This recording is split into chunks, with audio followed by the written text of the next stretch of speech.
What's up, everyone? It's Anna, also known as that Star Wars girl. Currently, it is 2:57 on the dot right now. I am home from seeing Avengers Endgame.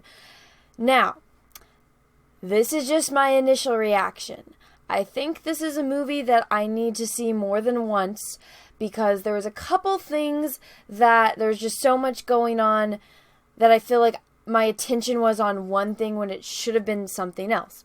Now, before I get into this, I'm just going to let everyone know right now. Yes, there are going to be spoilers because I'm going to talk about this entire movie.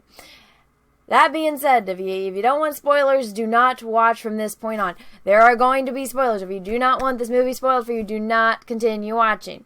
We good? We good? Alright. So, the first half of this movie, I think, was really strong. You really felt the pain that all these characters were dealing with after the snap.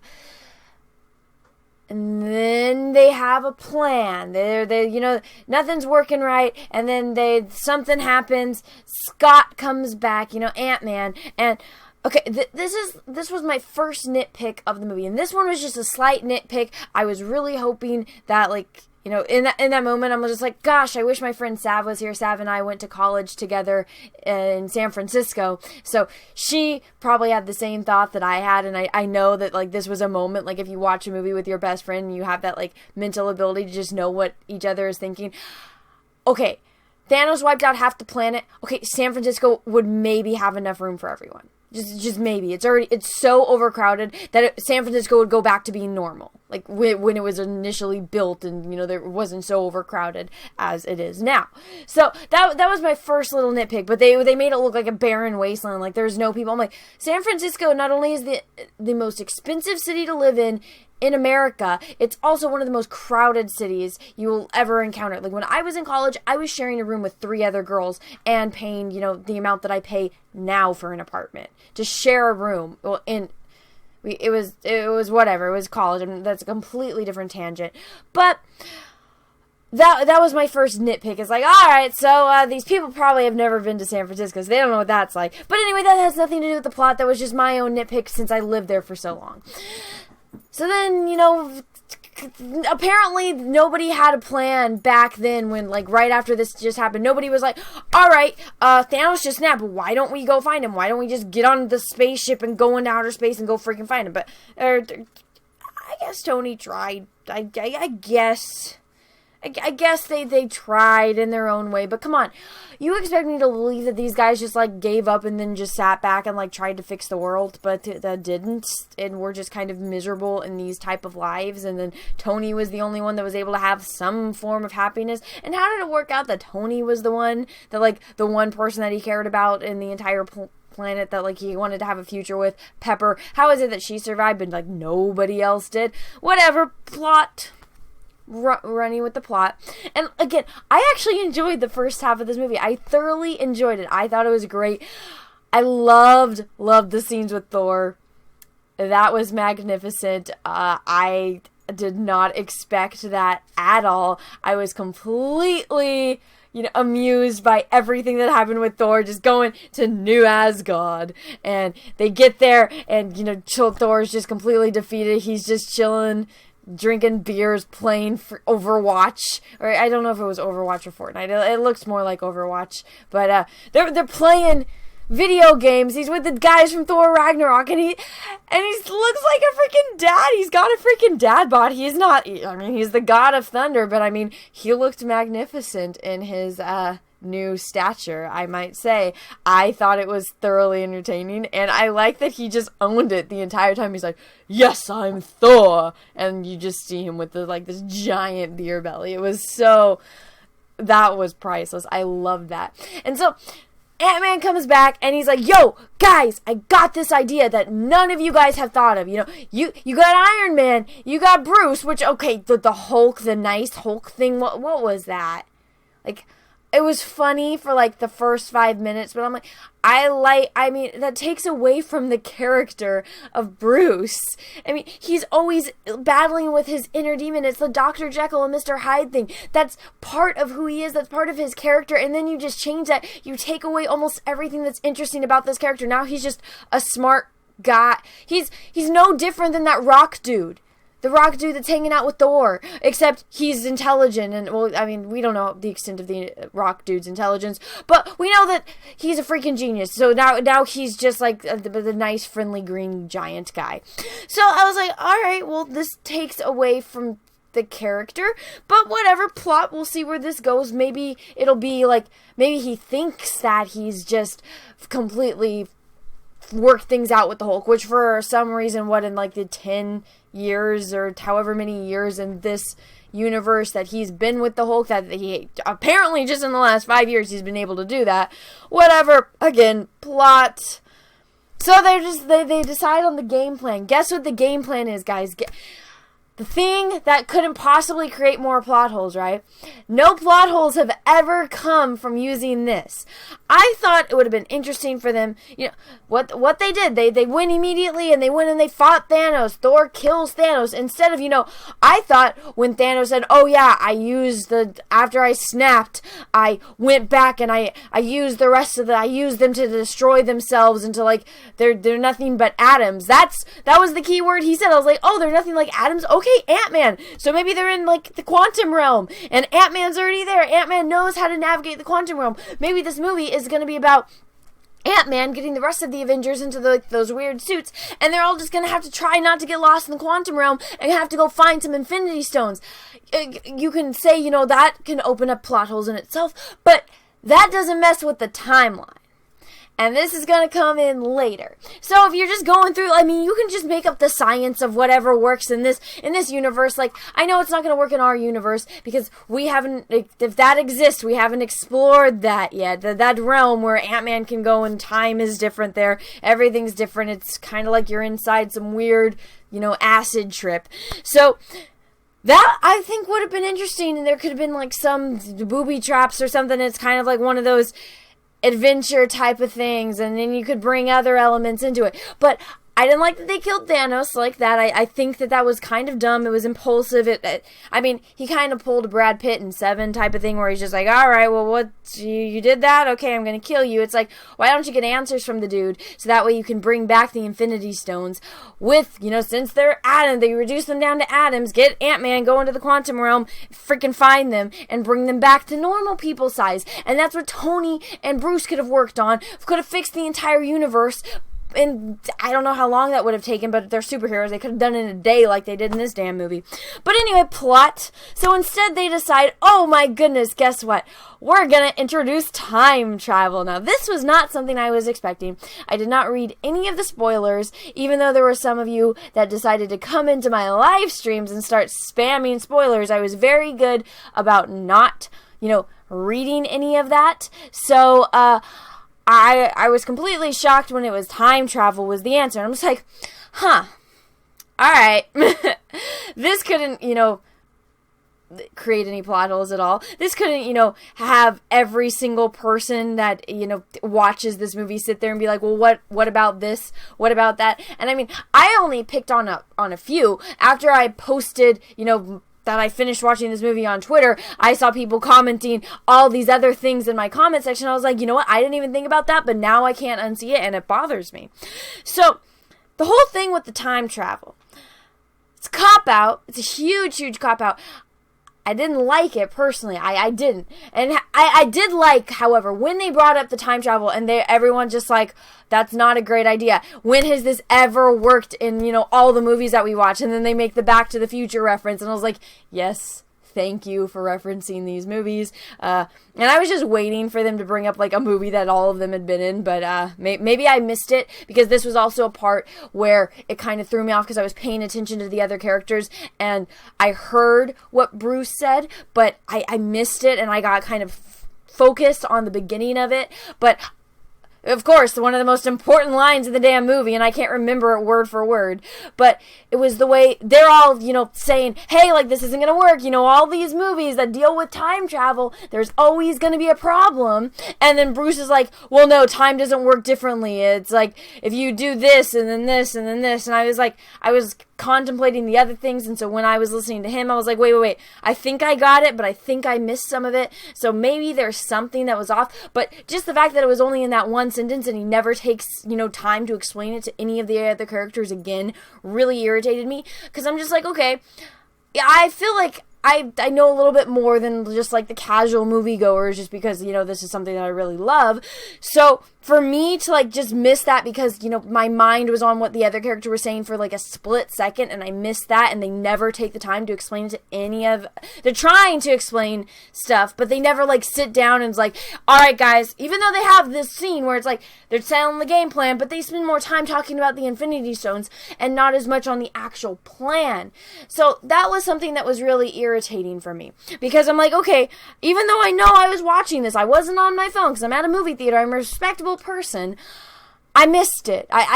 For half a second I was focusing on something somebody else said, and I missed one of the most important lines in the movie. That's very, very frustrating. I feel like that's something that they should have reiterated later on. And if I missed it again, I'm going to go see this movie again, so I'm going to pay attention. Like, I was paying attention, but I didn't know, what were the key things, because you never know, especially when it's a movie you've never seen before. So that was something that frustrated me. Moving on. The explanation of the Infinity Stones. Why did nobody know about the whole Soul Stone thing? But, okay, whatever. And, this. Okay.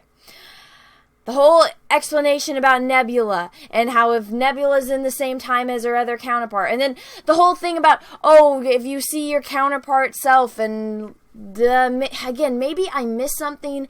I do need to watch this movie again, but I felt like there was contradictions in the way they explained their version of time travel, and again, it left more, like what could possibly happen in this, and that's one of the big things when you're using time travel, is it's like, it could start a train reaction, but again, Hulk said, no, that's not how it works in this version of time travel. But then it does leave a lot open to be interpreted as far as, plot holes. And so I felt like, as I'm watching, I'm like, okay, I'm on with the plot. I see the way things are going. I loved the part with Captain America in the elevator with all the Hydra guys that we had seen. And then he's just like, no, I got this, guys. And he's like, Hail Hydra, like ode to that comic that came out that freaked everyone out when it's like, Captain America's with Hydra. Like, that scene, I was like, yes. So there was a lot of things that they did in this movie that they did right. The whole thing with when Captain America sees Captain America and he thinks that it's Loki, all Captain America would have to say is like start saying like random facts that only he would know, that Steve would know that Loki would never be able to know. You didn't have to fight one another. But I did appreciate how they were making butt jokes about him, and I was like, ooh, I mean, this could be like, kind of a slam at Captain Marvel, since, she needed a butt double. But I liked it. I liked how they were like, yeah, dude, your ass looked like great in that suit, or like it didn't do anything for you. And then when he's laying there and Cap, he's looking down at himself and he's like, that is America's ass. That is America's ass. And he's proud. And I'm just like, good for you, dude. Good for you. High five. I'll pat you on the back, dude. Good for you, Captain America. Tulip, stop it. But anyway, so, moving on with the plot. Then stuff happens. Loki steals the Tesseract. And I'm just like, okay, this was my thing. And again, plot holes. Especially when you're going in with time travel. We all know that at one point in time, these stones were created. Why wouldn't you just send Iron Man back? Send freaking Tony Stark and his damn spacesuit. Or, fuck it. Since Captain Marvel is in this, since she's a freaking, ultimate supreme being that's more powerful than anyone, send her freaking back to the past right when they got all created. Have her just get a little plastic baggie, swoop them all up, and then come right back. Why didn't you do that when they all just, simultaneously got created with the bang bang? She can survive in outer space. She can do everything. Why don't you just do that? Just go have her do that. You don't even have to worry about running into your past selves. Just have her go grab them all. You're good. You're good. It's fine. But no, plot. We need to go have all these Avengers do stuff, which is something that I'm just like, that's why it's just, and again, they even said, like, why don't we just go back and kill baby Thanos? And like, dude, that's messed up. It's like, he committed genocide on, all of the freaking galaxy. You're really gonna contemplate, like, killing him? And it's like one of those things, like, would you, if you could go back in time and kill Hitler, would you, like, when Hitler was a baby? It's like, I'm pretty sure a lot of people would be very grateful if somebody did that to that person. Just like Thanos, but they're just like, no, it's morally wrong. It's like, why, instead of going and getting all these Infinity Stones, why don't you just go back and fix Thanos' planet? So that way he never gets this idea. And that's the whole thing about Inception, right? That Inception movie. Where they're like, you want to plant the idea, and someone said, well, what if you just prevent that idea from ever being planted in that person's head?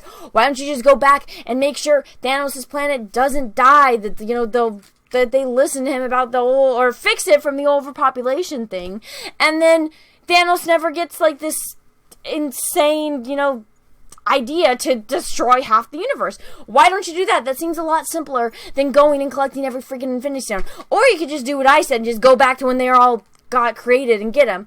Unless there was something that I missed that said you have to go back to where you exist. But I'm pretty sure they didn't say that. If I'm wrong, then I'm wrong. I'm going to go see this movie again, so I'm gonna make sure that I pay attention for that. So that way if I hear it, then I'll be like, alright, I was wrong. But I don't think I am in this case.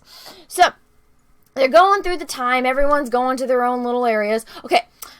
So they go to the planet to get the stone that Quill was originally getting. I like that they had, the music and just showing him dancing. He has his headset in, and they're like, is he an idiot? Like, what the heck is this dude doing? And then Nebula just goes in, grabs it, and the other Nebula's getting visions of her, and it's like, okay. So that's a thing, she can cross network. Even though, wouldn't you think that, like, wouldn't you think that Nebula would, like, sense that and, like, change her network? Just kind of like if I get notifications all the time on my computer that's, my IP address is being used by another computer, and so I just change it so that way it's not the same IP address. That's a kind of an easy thing to do, but you know what? Whatever. Science. Not here. And again, guys, I know I'm being nitpicky, but I did enjoy this movie, but there are just some things about it that just really irritated me just sitting there and watching it, that took away from the enjoyment. And there are some strong parts of this movie that, there's times where it's like, oh my gosh, this is so great, but like at the back of my head, I'm just like, but that thing still bothered me. So it's really frustrating when a movie that is like, it's satisfying, but it's just not at the same, because of things that like just aren't working. It's like you want to go and you want to be proud of these characters. Like everything that I loved, that when they broke up into teams, that Iron Man and Cap were on the same team, and we got to see that dynamic of, them going back to New York in the first Avengers movie, them working together, even like with Ant-Man, and then Thor. Oh my gosh, the scene where Thor, electrocutes Tony so that way his like thing starts up again since Ant-Man wrecked it, and then Loki just like is Loki and he just steals the Tesseract, and then they have to go back to the 70s and Tony gets that lovely moment with his father, and it's like, it gets you in the feels. And then when Steve he like hides in an office and he sees Peggy, and it's like, and she's right there, she's right on the other side of the window, and it's like, my heart, because we've, again, I've said this before, we've grown with these characters for 10 years, so these kind of instances, we know, like Tony's relationship with his father, for all that we have seen, showed more affection to Cap than he ever did to Tony, because Cap was, his experiment. It was what he did, what he felt that he did was right, and him and Tony had like a very troubled relationship. So for Tony to have a conversation with his father, that was such a powerful moment.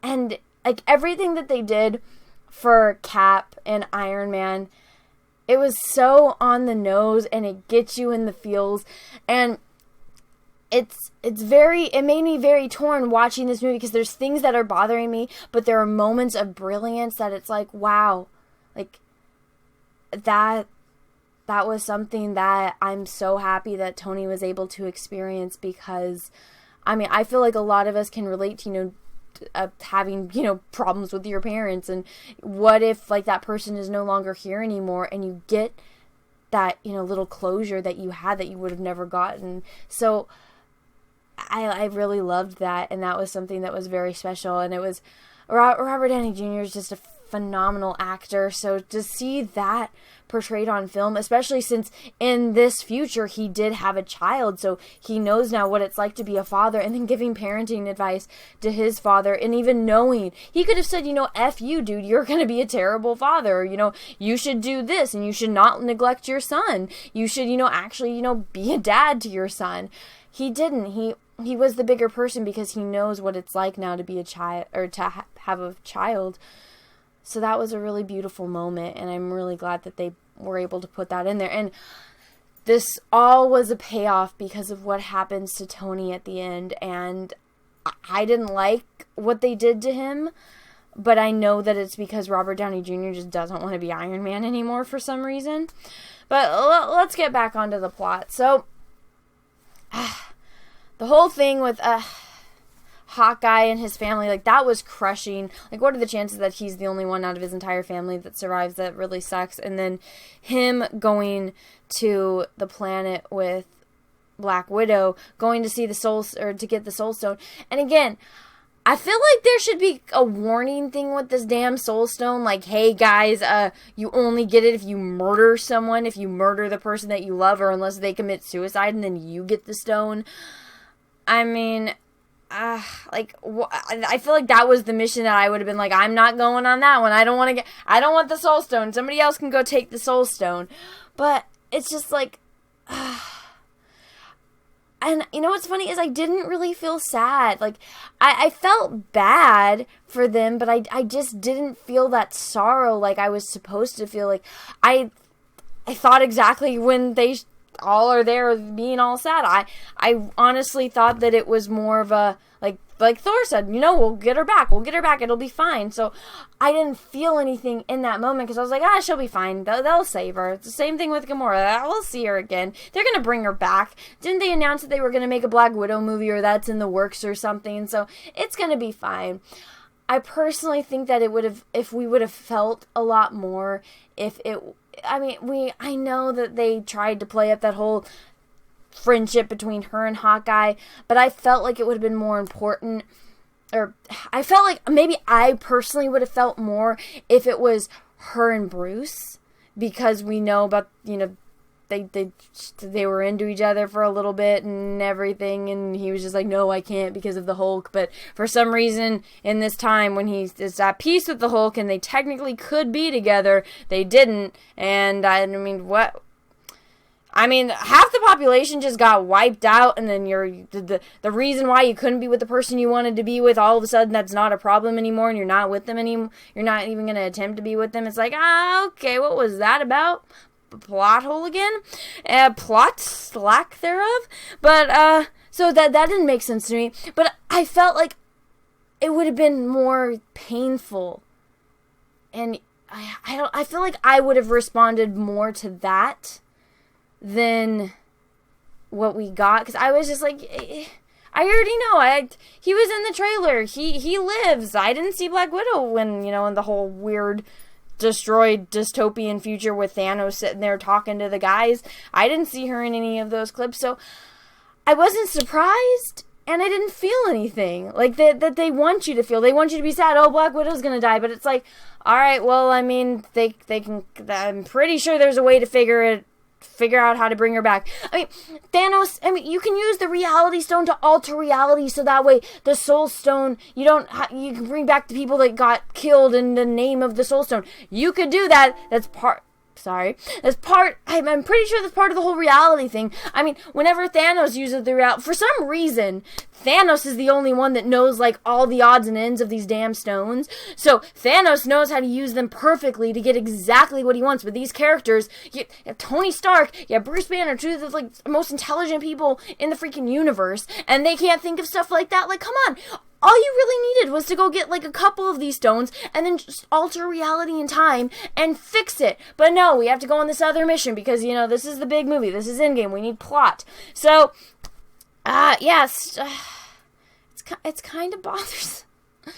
And, I mean, I did like the whole, you know, planting the seed in Gamora a little bit earlier, and then the dynamic between her and Nebula, and then seeing the bad Nebula from the past, and then the good Nebula from the future, the one that has learned, and then them trying to reason with her, and then seeing Gamora, you know, we know from Gamora's character that she always had these doubts, that she always hated Thanos, and so for Nebula to be in the future knowing all of this about her and saying like, hey, you know, we were friends, we actually were able to bond as sisters, and like, I know that you're actually a good person, and for Gamora to kind of come to terms with that earlier, it was like, okay, she finally got her chance, because she didn't get her real chance to, like, defeat Thanos until, you know, the first Guardians of the Galaxy, when she does, like, betray him and branch away from him. So, that was something that I liked seeing. And then, let's go to Earth. Let's go back to Earth. So, they get everything. They're making the new gauntlet. The new freaking gauntlet. It's the Iron Man one. That one looked pretty cool. I will give that to Tony Stark. That one looked really cool. But I will disagree with all of them. When Hulk was like, no, it's got to be me. I'm like, no. Can we all just unanimously agree that it should be the freaking God that puts it on? Not the crazy scientist, the Dr. Jekyll, Mr. Hyde scientist that, you know, use gamma radiation. Why don't we use the freaking God of Thunder? I know he's drunk. Why don't you guys just give him a loaf of bread, have him burn it off a little bit, go put him in a steam room, have him take a shower or something. You know, hangover cure is just usually when maybe it's different for other people. Usually when it's me, when I'm drunk, all I need to do to sober up is just eat and like take a shower. That's about it. That's all it takes to get me not drunk anymore. So I feel like I mean, again, it's different for other people, but again, there's something that you could do. I mean, maybe the alcohol will help so he doesn't feel anything.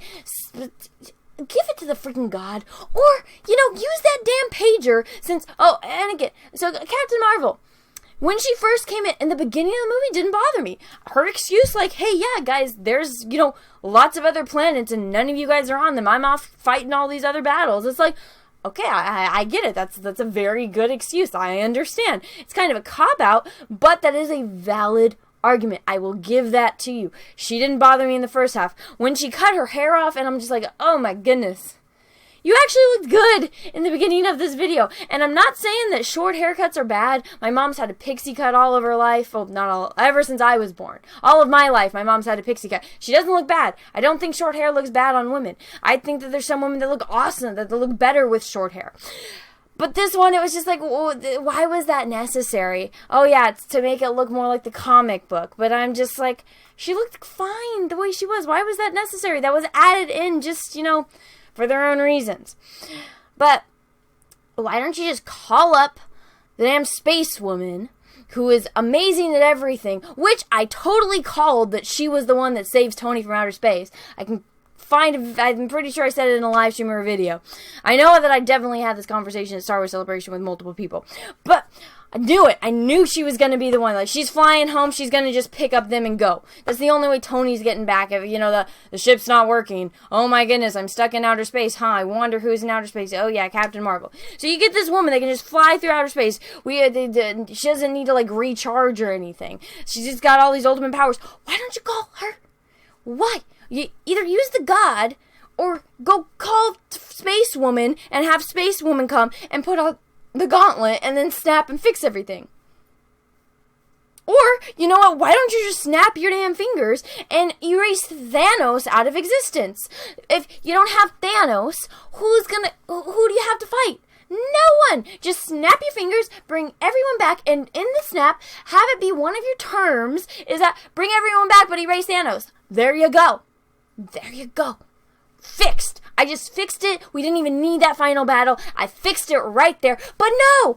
The geniuses, the dude that created a Hulk and the dude that created Iron Man didn't think of this, did not think of that solution. I hope I'm not the only one that's bothered by this. I hope I'm not the only one that asked these questions. But this was just something that I'm just sitting there and I'm just like, really? Really? How did nobody think about this? And then, so Thanos is coming, because the whole thing with Nebula and her past self and current self and whatnot, they figured it out. They're coming to Earth. Thanos is coming. Thanos is just like, let's bomb the Avengers base, and then, stuff is happening. And then they're gonna have a big fight. We get the three dudes. Thor does his Thor thing. He's got his axe and his hammer and his cape, and now his beard has a braid in it.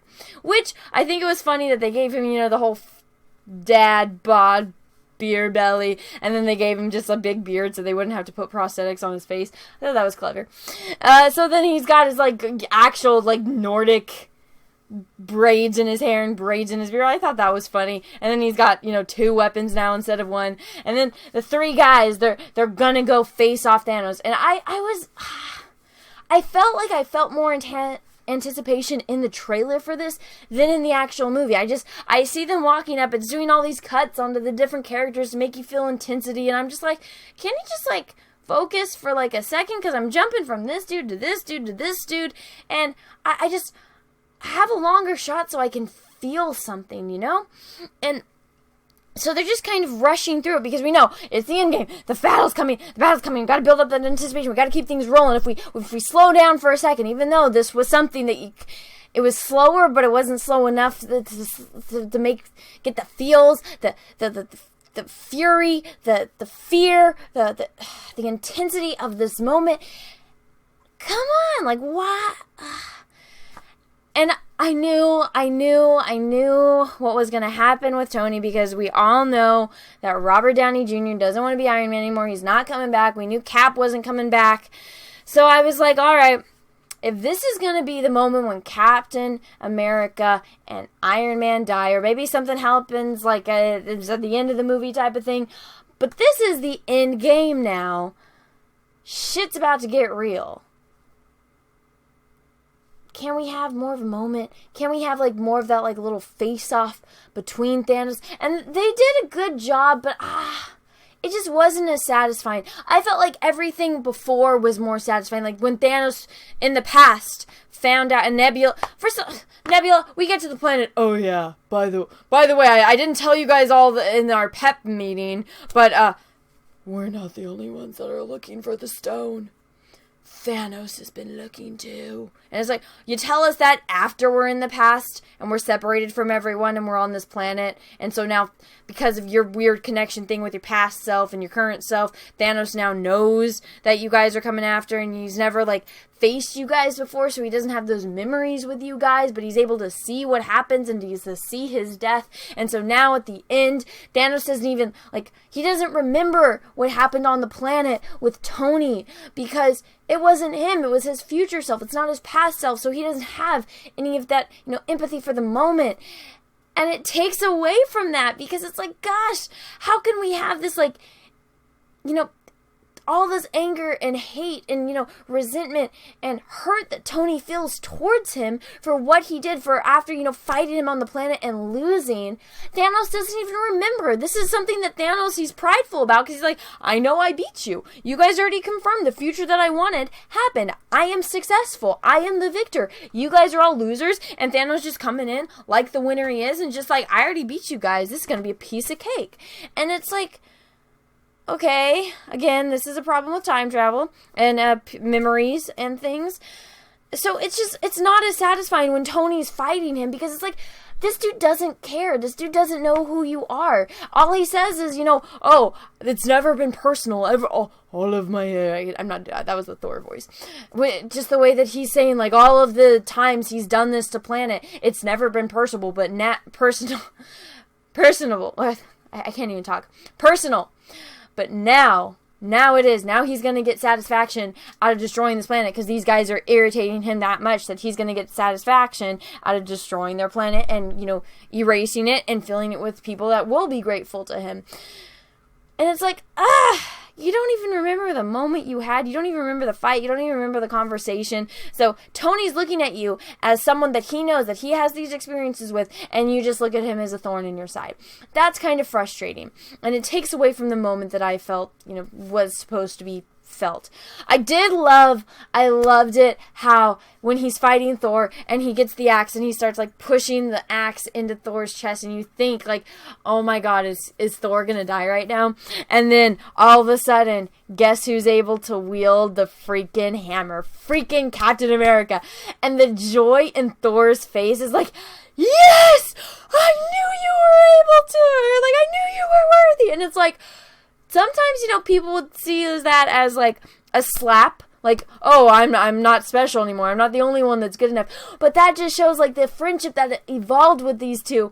Because at first, Thor was, like, completely shocked that Cap could even budge it.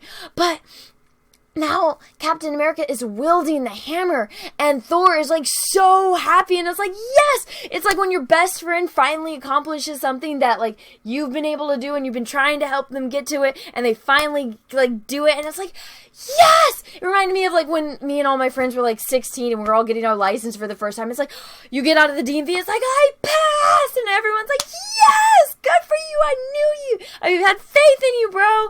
Like, it was one of those satisfying moments. And it's like, so this movie was a very much like a great, amazing moment, and then like something that was like, why? Like, why? What? Plot hole. Like, unsatisfying. Like, this could have been done differently. It could have been done, correctly, but whatever. Plot, again, we need stuff to push the plot. So, then we have the battle. Then we have, because we saw that, once Hulk snapped, that he fixed everything, because we saw butterflies and birds. And that signified that it worked. I didn't understand, because I didn't see, like, people miraculously sprouting out, like, but Scott was just like, oh, I think it worked, and it's like, because there's butterflies. But then, when Doctor Strange starts opening all the portals, and T'Challa walks out, I was like, yes! Yes! Black Panther is here! Oh my gosh, like, I got the feels, I got the chills, I was so excited, I was like, yes! And when Sam was just like, on your left, Cap, and Cap's just like, and we see them come out, and I was just like, yes, and Scarlet Witch comes, and we have this, like, there's just this epic battle, and then Peter comes, and we see that moment between Iron Man and Peter, and, I wanted to get more feels for this, but I was so happy for Iron Man that he got to see him, but I felt like there was just so much going on that I was more focused on, like, who else is coming back? Where are all these characters, like, who all survived, or, like, who, like, I was waiting for Vision to come back, but that's different. But I was so distracted by what else was going on that, like, even though I'm focused in this moment and I'm getting the feels for it, I didn't get as much as I like wanted to feel in that moment, if that makes sense. So as everyone's coming out, we're all fighting. Yeah, it's cool. Thanos is just like, all his creatures are coming and fighting and whatnot, and then he's just like, let it rain, flames, and then they all he starts shooting on his own damn people, which we have known from any movie that you watch about, battle scenes and war. It's like, why would you fire on your own troops? That's dumb. You're going to kill the enemy, but you're also going to kill your own army, which is never the right decision, in my opinion. But, whatever, plot. And so then, just when we think that it can't get any worse, guess who shows up? Oh my god, Space Woman! Space Woman comes to save the day. And then, I kid you guys not, for those of you that didn't see the movie and are watching this through for the spoilers anyway, let me just tell you. When I saw Space Woman come into the scene and they're just like, it stopped shooting at the ground because there's something in space, and it's like, okay, Space Woman's coming back. Alright.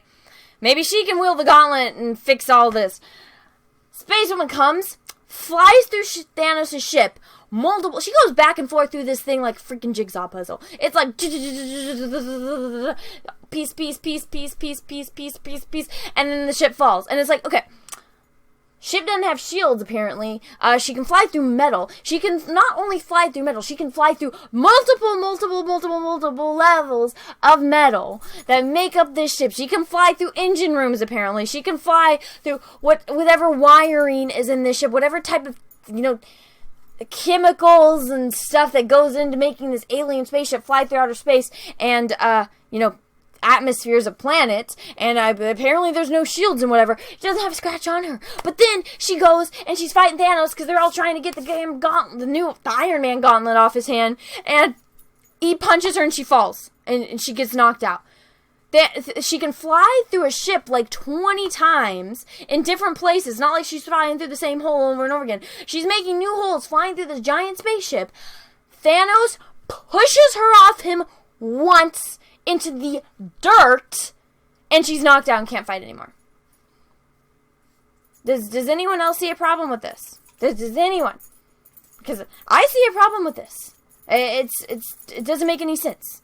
I mean, Thanos could be strong, but you're telling me he's stronger than a freaking spaceship with, again, not just like one floor of a spaceship where it's like just a tiny boat and she just goes through it once. No, she's going through like levels upon levels upon levels. Wouldn't that hurt a person? I mean, again, even with superpowers, I feel like that would I feel like that would do something, especially if it had shields. Because I'm assuming this is a warship. I'm assuming it has some type of shielding. But no, Thanos pushes her off of him into the dirt. I'm assuming, we've seen this woman fight him. She was fighting him. She was doing like this whole like neck lock thing. She's been hit multiple times by bad guys and villains and Thanos, but he pushes her into the dirt and she gets knocked out. How does that make sense? After everything else that she's been through, how does that make sense? Oh yeah, it doesn't, but it's in there anyway for plot. Whatever. Then the gauntlet gets off Thanos and everyone's flying around with it. I love the part when it was like T'Challa gets it and he's running with it, and then the dude's like trying to get it, and then Spider-Man comes and gets it, and then Spider-Man's little leg things have superpowers and just like kill everything around him, and then they're all just passing the gauntlet around. I like that. I thought that was fun. Gosh, what movie does that remind me of? It reminds me of something. It's like Hot Potato. It's a game of Hot Potato with the freaking gauntlet. And I like that because you get a moment to like go with this Avenger, and it's like, okay, we go from this guy, and you're rooting for him, and it's like, oh my god, this strong Avenger, and then there's something happening, so we throw it to the next one, and it's like, all right, buddy, we got you, like, I got the gauntlet from you, I'm gonna take it now, and then somebody else is gonna take it out. It's fun. That was awesome. I love the way that they shot that. I loved all the characters that were involved in it. It was so much fun. And then, oh my god, we get to the girl power moment. And I swear I wasn't the only one that cringed at this. Everyone around me was just like, it was like one of those moments where everyone kind of looks and it's like, did we, like, really? Did this need to be in there? Where it's like all the girls are just like, you're gonna wield that by yourself. And there's like, she's not alone. And then it's like, okay, I'm pretty sure Scarlet Witch was all the way over here, but she can fly. I'm pretty sure Valkyrie was all the way over there by the spaceship. I'm pretty sure that all of these female characters were all over the place on this battlefield, but for some reason, they all happen to be right here a second later, all to have this shot of girl power of all of them together, showing that girls back other girls up, and they're all gonna stand with her. Okay, I get it. Female empowerment. I know you're trying to push that. Okay.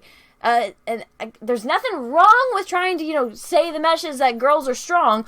I've been watching that throughout the entire damn movie. Looking at, freaking Black Widow. Looking at all the amazing girls in this movie. Looking at freaking Nebula. Looking at Gamora. Looking at Scarlet Witch when she faces off Thanos.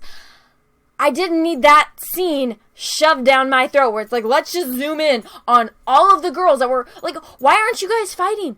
There's hundreds of thousands of these alien creatures that are coming down and killing people. Why did you all take time out of and come from across the damn battlefield, from every side of the battlefield, all to just come and stand together and be like, she's not alone, and have this shot of just all the female superheroes together standing there for girl power? It's like, shouldn't you be fighting? Like, how much would people freak out if all the guys just decided to do that? All the event, like, we just get all the guys, they just all get it together. Like, oh yeah, we know that, like, there's people out here killing everyone, but we're all gonna stand here for a second and be like, yeah, we support other dudes, like, he's not gonna be by himself, and have all of them just have all the guys do that while all the girls are fighting. It's like, come on, double standard to the freaking max. We don't need to see that kind of stuff. We know that they all have each other's backs because they are all fighting for life. They are all fighting for the good of the freaking universe. They are all fighting the evil, which is Thanos. They already are standing together. You don't need to shove down our throats that, oh, let's throw every single female character. Look at all of the women that are in this movie. Let's put them all together in this one shot to push this. It's like, no, that's trying way too hard. Did you ever think about, like, stories that are so good because you have to, like, kind of, you see it there, but it's not shoved down your throat, and it's one of those, you know, it's not to the extent of reading between the lines, but it's that implied thing that it's like, yeah, women are strong. I just watched Scarlet Witch face off Thanos, and she's like, you took everything from me, and he's like, I don't even know who you are, and she's like, you will. It's like, damn, you get it, girl. Yeah, he's gonna fucking know who you are because he ruined your life. He killed Vision, and then he snapped his fingers and killed you too, and he took away half of the freaking universe. Yeah, you damn straight know he's gonna know your name. That was fucking female empowerment. This shit, let's all stand together while everyone is, like, you know, dying around us. Let's stand together for the shot. That's like taking a selfie in the middle of a fucking war zone. That's the stupidest scene I've ever seen in my life. And I said it in the theater. I was like, what the hell? I said, what the fuck? Let's be honest. I'm irritated by this. Ugh. My throat is getting dry from this because I'm talking so much. But, so after that scene, then we have what happened. And, we saw that when Hulk, again, it should have been Thor, fucking call Space Woman, have her do something in this damn movie. We saw what happened when Hulk did it, and it, like, burned half of him. And, okay, Thanos, when we see him on the planet at the end of Infinity War, he's not burned. The only time he has, you know, the scars from using the Infinity Stone and using the gauntlet was when he destroyed them. That's why when we see Thanos on the planet, you know, right before Thor kills him the first time, is that he has that because he destroyed them, because they're no longer there. So it doesn't really make sense that they're just, Hulk used it once to snap and he's all scarred and burned. It's like, okay, well, shouldn't we just, like, clone Thanos and get, like, that species? Since Thanos' species is the most powerful, even though they all freaking died and he's the last one. Again, doesn't make much sense, but whatever, plot. So, for for Hulk to use it, to get, like, he didn't destroy him. He didn't do anything dangerous per se with them. He did exactly what Thanos did, and at the end of Infinity War, Thanos isn't all scarred like that. He's only scarred because he destroyed them. So that was something that really irritated me, because I'm like, that doesn't add up with the science behind using the Infinity Stones that was set forth in the, you know, the prior movie. And so, again, should have had Thor when they're all taking it off, and then, you know, it's in the Iron Man gauntlet now. It's Iron Man did the gauntlet with the stones. Okay, this was something that really bothered me. Again, yeah, it should have been Thor. The Hulk's got giant freaking hands. You look at Thanos. Thanos is a big dude. He's a really big dude. He's like 8 feet tall, and he's got big hands. Like, everything about Thanos is ginormous. Why wouldn't you do it like something for my size? Like, find the person with the smallest hand so Thanos can't even fit his hand inside the damn gauntlet. Can't even fit. Like, you probably wouldn't be able to fit a finger. Maybe you could fit a finger, but if it was the size of my hands, and my hands, they're small. Let me show you. This is like about the size of my hand. My hand is about the size of a glass. Still pretty small. My ring fingers, my ring fingers are, like, these fingers are 4s. These ones are 4s, these ones are 3.5s, and these ones are like 1s. So, I have pretty small fingers. If Thanos were to get his hand inside a glove that I wore, he's not going to be able to do it unless it's super stretchy. And from what I've seen of all the gauntlets, they're not stretchy. Why wouldn't you find the person whose hands Thanos isn't going to be able to fit inside the glove? Why wouldn't you do that? Come on, think about it. Think about it. It's like trying to fit a full-grown, it's like my brother. My brother has, like, size, I don't know, 13 shoes. I'm a small girl. My shoes are 7.5 and 8 because my feet are 2 different sizes. There's no way in heck my brother is going to fit his giant ass feet inside my tiny little shoes. It's not going to work. So why didn't they think about that? Again, I'm pretty sure Thor has pretty big hands because he's a pretty big dude. Chris Hemsworth is a pretty big dude. But his hands are not the same size as the Hulk. And apparently the Hulk has the same size hand as Thanos. This is something that's very small little detail, but it's something that really bothered me because why didn't they think about it? And even though Thanos' original gauntlet, yeah, that was made for him, he had that made specifically for him to fit him, but this was the Iron Man gauntlet, not the Thanos gauntlet. And yeah, Iron Man's suit moves to adapt to the person, but why wouldn't you specifically make it so that way Thanos couldn't get it on his hand?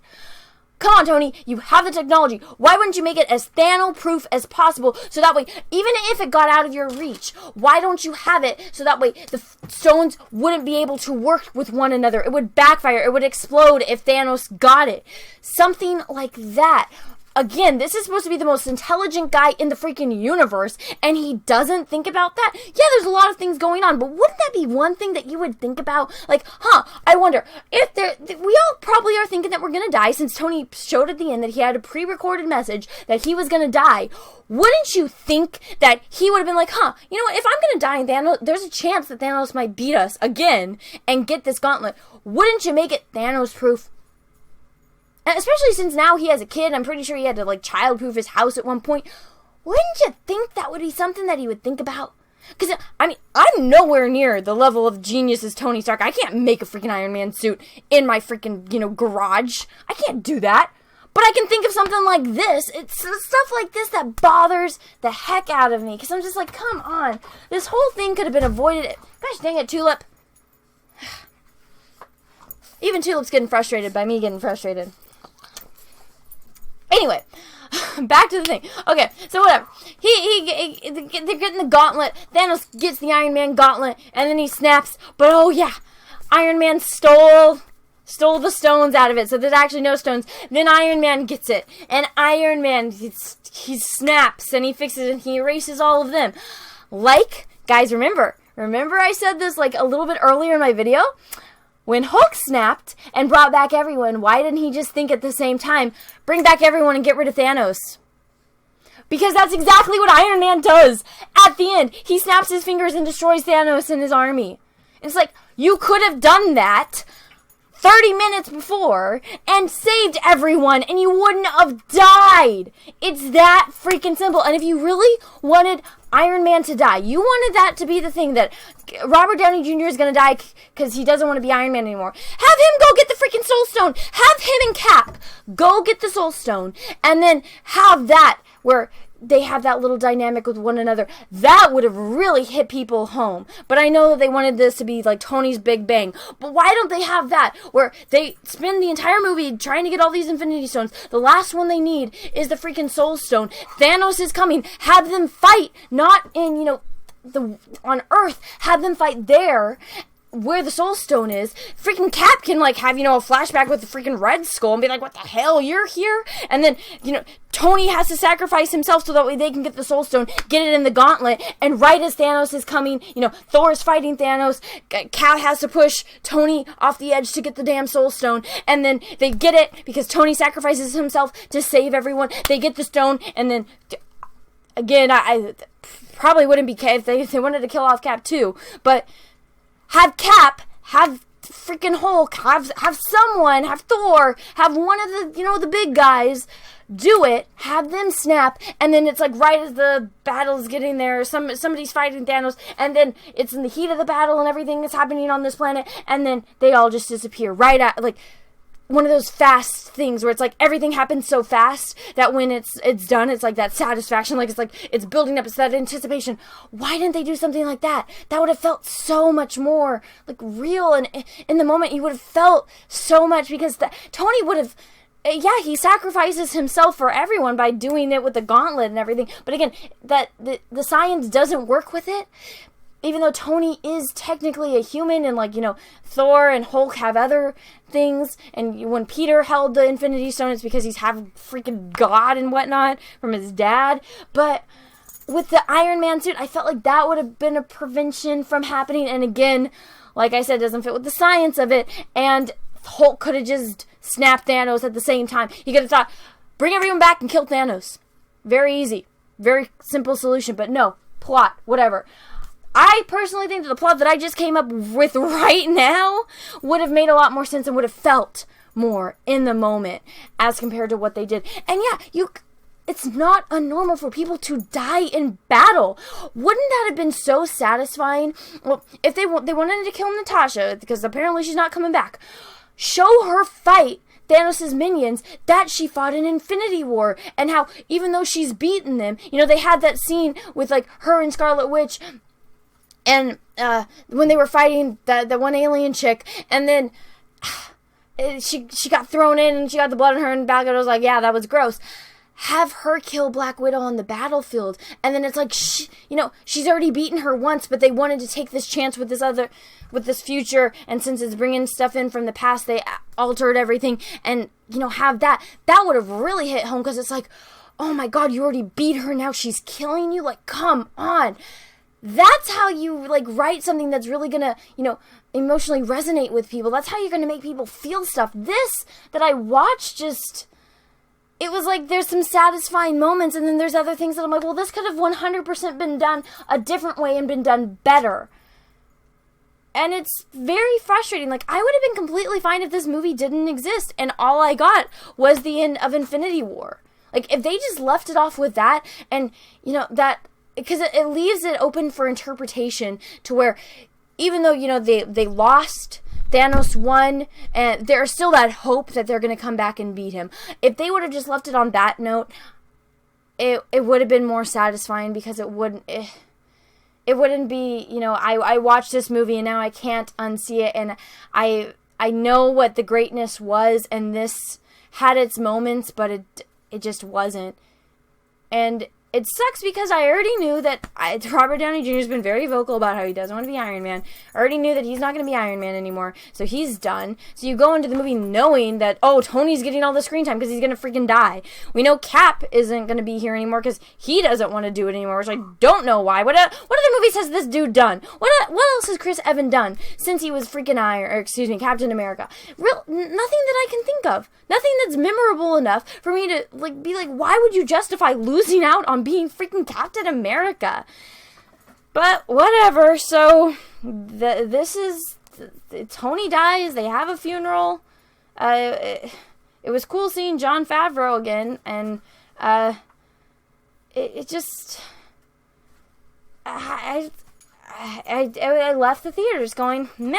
Like, I'm very turned off by this, and like the whole he goes back in time. Captain America goes back in time to, put the Infinity Stones back. And he just stays, and he grows old with Peggy, and then he's there at the end, and he gives his shield off to Falcon instead of Bucky. Like, everyone predicted that he's going to hand it off to Bucky. Bucky's going to be the next Captain America, but instead he gives it to Falcon. Which I'm like, okay, he's got two best friends, he picked one. Well, whatever, cool. I just don't care anymore. Like, I felt like, yeah, Falcon and him are good friends. Like, him and Sam, they're friends, but there's so much more depth with the friendship that he and Bucky had. So it would have felt a lot, more. Like, maybe that's just the perfect way to describe this movie. It's just like, it just leaves you feeling like there could have been more. And it's really unfortunate, because the movies that the Russo brothers have done, they've been good. And I think Infinity War there was a lot of plot holes in that movie, but I feel like this one has more. And at least Infinity War, it was very satisfying to watch all that, and you get to learn more about Thanos. That story was very much about Thanos, whereas this one was very much about Iron Man. And I just... It could have been better.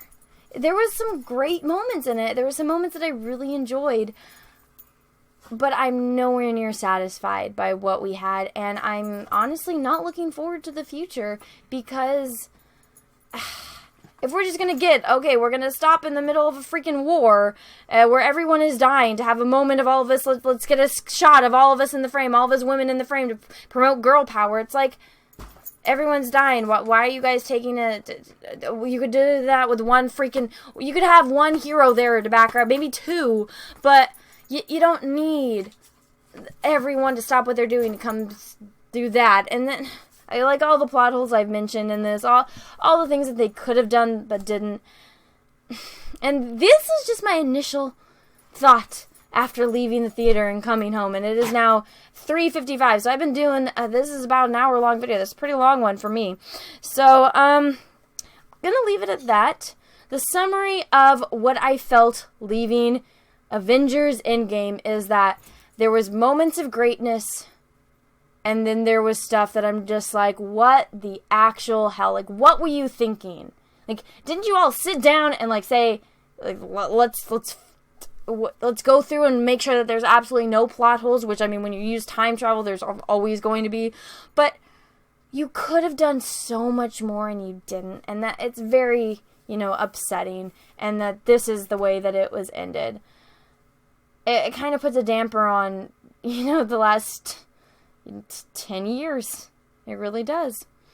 So, everyone, let me know if you've seen this movie. Let me know what you think in the comments. If you didn't see this movie and you watch this spoiler-filled thoughts, anyway, let me know what you think as well. If there's any plot holes that I missed that you guys picked up on, let me know. If there's anything that you felt like I'm wrong about, let me know as well. I'd love to, see. And if anyone actually remembers that line word for word of what Hulk said about time travel, definitely let me know, because I'm gonna have to go watch this again. But I'm not looking forward to it. So everyone, I hope you enjoyed this video. If you did, go ahead and give it a thumbs up. If you didn't, that's okay too. If you haven't already, please subscribe to my channel. Make sure you click that little bell. That way you get notifications when I do other videos and live streams. I definitely will probably do a live stream about this, to talk about this. And until then, everyone, have a great rest of your day. And may the Force be with you, because we are really, really, really going to need it. Bye. Hey everyone, I finally got a P.O. box, so if you want to send me some mail, go ahead and send it to Anna, that Star Wars girl, or TSWG for short, at P.O. Box number 28171, Santa Ana, California, 927998171. Thank you. Have a great day, guys.